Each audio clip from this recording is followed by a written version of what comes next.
Good afternoon শুভ দুপুর বন্ধুরা, কেমন আছো তোমরা? আশা করি ভালো আছো। আমিও ভালো আছি। আজকে দুপুরে খাবার নিয়ে বসে গেলাম, বসে যাবো এখনই। দেখো আমি নিয়ে নিচ্ছি গো ভাত, আজকে নিজে নিজে নিয়েই সাজিয়ে নেবো না, নিয়ে নিচ্ছি ভাত।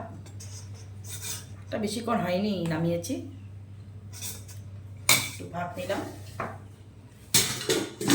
বেশি কিছু করিনি, খেতে ইচ্ছা করছে না আজকে। মশলার তরকারি কিছুই খেতে ইচ্ছা করছে না। আজকে মাসকলাই ডাল করেছি, আমার না খুব প্রিয়, আমার হাজব্যান্ডেরও প্রিয়, একদম খুব ভালো লাগে। রসুন সোমবার দিয়ে শুকনো লঙ্কা খাবো বলে আমি একটা শুকনো লঙ্কা নিচ্ছি। ডাল একটু বেশি করে নিই, ডালটা দিয়ে খাবো। কুকারে করেছি, অনেকটাই করেছি। এটা নিয়ে নিলাম। আর নিচ্ছি হলো পটল ভাজি করেছি, আর এই যে মাছ ভাজি করেছি। মাছের লেজা ভাজা আমার খুব ভালো লাগে, সেই জন্য। আর নিয়েছি লেবু, শসা, লঙ্কা।